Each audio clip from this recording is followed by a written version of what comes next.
कहानी की शुरुआत में हम एडिथ नामी लड़की को देखते हैं जो कि घायल हालत में खड़ी ये कह रही थी कि कोई माने या न माने, आत्माएं सच में होती हैं।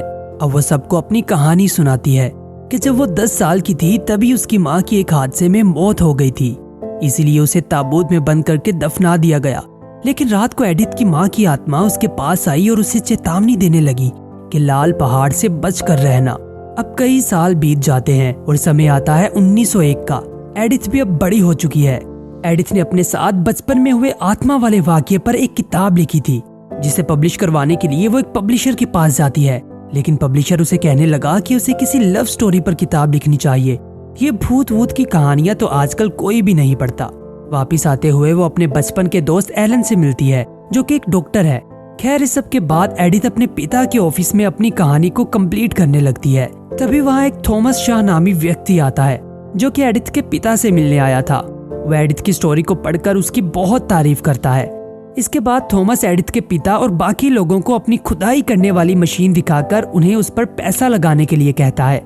लेकिन एडिथ के पिता कहते हैं कि तुम पहले भी कई जगहों से पैसा मांग चुके हो, इसलिए हम तुम पर अपना पैसा बर्बाद नहीं करना चाहते।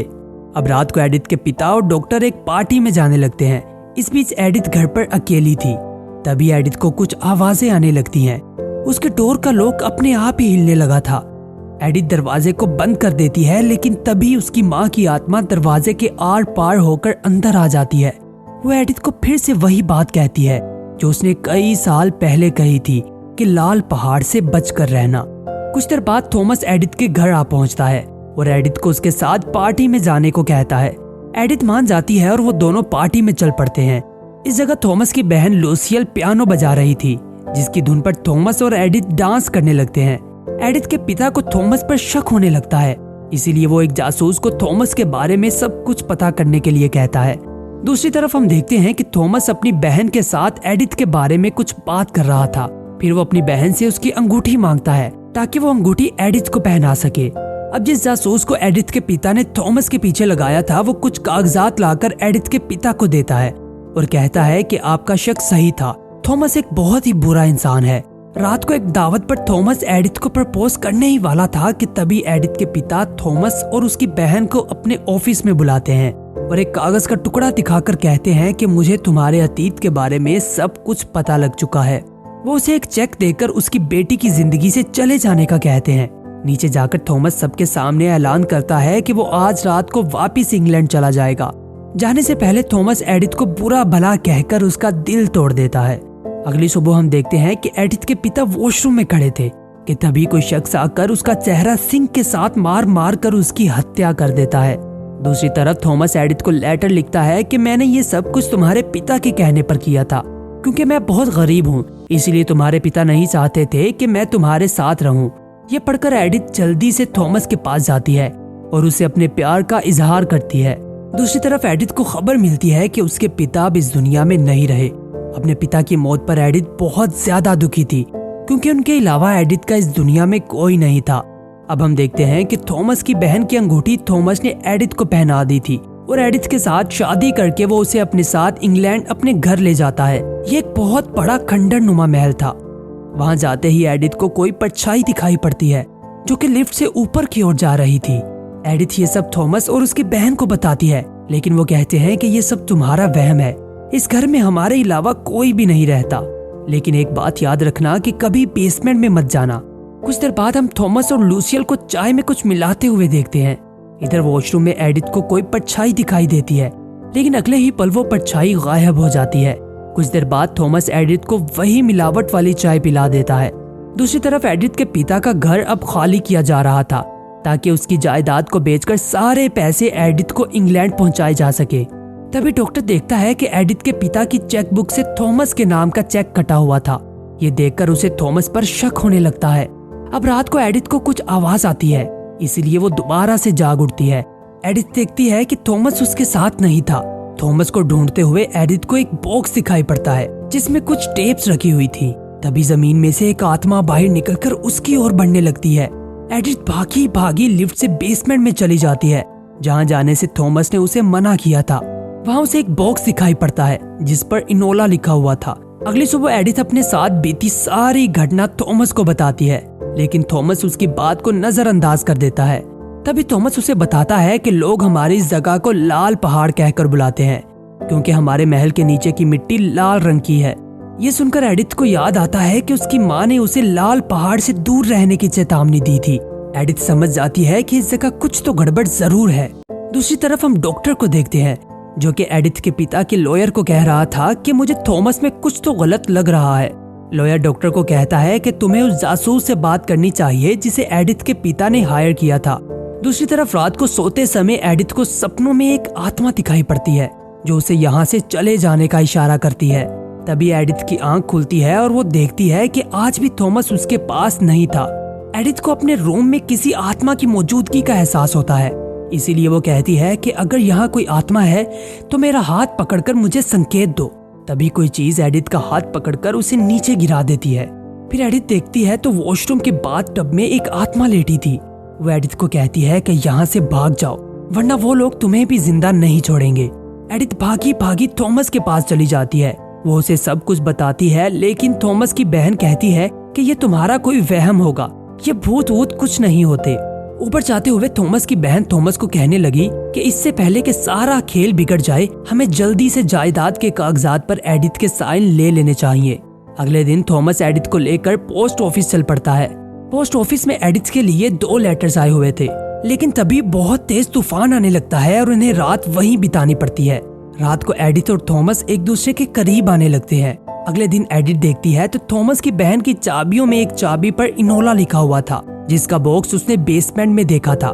एडिथ को पता था कि इस घर में कुछ तो गड़बड़ चल रहा है, इसीलिए वो मौके का फायदा उठाते हुए चाबियों में से इनोला वाली चाबी निकाल लेती है। दूसरी ओर हम देखते हैं कि डॉक्टर उसी जासूस से मिलता है जिसे एडिथ के पिता ने हायर किया था।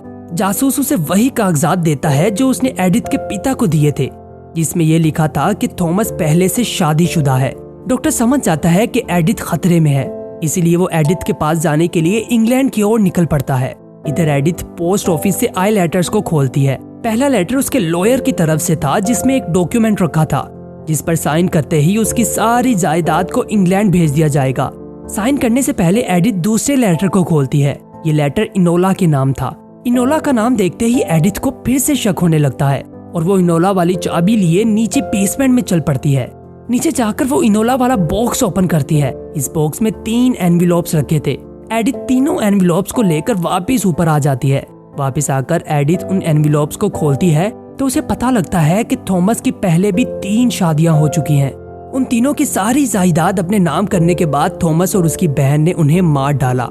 लेकिन हैरानी की बात तो ये थी कि तीनों की मौत एक ही तरीके से हुई थी और वो थी स्लो पॉइजनिंग से। असल में थॉमस जो चाय एडिथ को पिलाता था उसमें जहर मिला होता था, जिससे एडिथ आहिस्ता आहिस्ता मर जाए और किसी को शक भी ना हो। और अब एडिथ के मुंह से भी खून निकलने लगा था। एडिथ जल्दी से अपनी जान बचाने के लिए बाहर की ओर भागती है, लेकिन तेज तूफान के कारण वो बेहोश हो जाती है। जब एडिथ होश में आती है तो वो रूम में लेटी थी। थॉमस की बहन उसे फिर से जहर वाली चाय पिलाने की कोशिश करती है, लेकिन एडिथ वो चाय नहीं पीती। थॉमस अपनी बहन को कहने लगता है कि वो एडिथ से प्यार करता है, इसलिए उसे अब ये सब बंद कर देना चाहिए। लेकिन थॉमस की बहन उसे इमोशनली ब्लैकमेल करने लगती है कि अगर वो जिंदा बच गई तो हम दोनों को फांसी की सजा हो जाएगी। कुछ देर बाद एडिथ बाहर की ओर जा रही थी कि उसे फिर से वही आत्मा दिखाई पड़ती है। वो उसे एक रूम की तरफ इशारा करती है। एडिथ जाकर देखती है तो थॉमस और उसकी बहन एक दूसरे के बहुत करीब आए हुए थे। ये देखकर एडिथ रोते हुए वहाँ से भागने लगती है, लेकिन तभी थॉमस की बहन आकर एडिथ के हाथ से अपनी रिंग निकालकर उसे ऊपर से धक्का दे देती है। किसी तरह एडिथ की जान बच जाती है। जब एडिथ को होश आता है तो उसका फ्रेंड डॉक्टर उसके सामने खड़ा था, जो कि अमेरिका से इंग्लैंड पहुंच चुका था। डॉक्टर देखता है तो एडिथ की वेडिंग रिंग गायब थी और उसके हाथ पर चोट का निशान भी था। अगले ही पल वो एडिथ की अंगूठी थॉमस की बहन के हाथ में देखता है। डॉक्टर समझ जाता है कि ये सब इन दोनों का ही किया धरा है। वो एडिथ को वहाँ से ले जाने की कोशिश करता है, लेकिन तभी थॉमस की बहन एक चाकू से डॉक्टर पर हमला कर देती है। थॉमस की बहन थॉमस को चाकू देकर डॉक्टर को जान से मारने का कहती है, लेकिन थॉमस जानबूझकर उस जगह वार करता है जिससे कि डॉक्टर की मौत ना हो। असल में थॉमस भी इस सबसे तंग आ चुका था और वो नहीं चाहता था कि एडिथ का भी बाकियों जैसा हशर हो। फिर थॉमस डॉक्टर को बेसमेंट में छुपा देता है और खुद एडिथ को बचाने के लिए निकल पड़ता है। इधर थॉमस की बहन एडिथ से फोर्सफुली प्रॉपर्टी के पेपर्स पर साइन करवा रही थी। थॉमस की बहन उसे बताती है कि उसने ही एडिथ के पिता का कत्ल किया था। ये सुनकर एडिथ को गुस्सा आता है और वो पेन थॉमस की बहन के सीने में घुसाकर वहाँ से भाग निकलती है। बाहर जाते ही उसे थॉमस मिलता है। वो उसे भी मारने ही वाली थी, लेकिन थॉमस कहता है कि वो उससे बहुत प्यार करता है और वो ये सारा खेल अभी के अभी खत्म कर देगा। अंदर जाकर वो अपनी बहन को मनाने की कोशिश करता है कि उन्हें ये सब अब बंद कर देना चाहिए और ये कि वो एडिथ से बहुत प्यार करता है।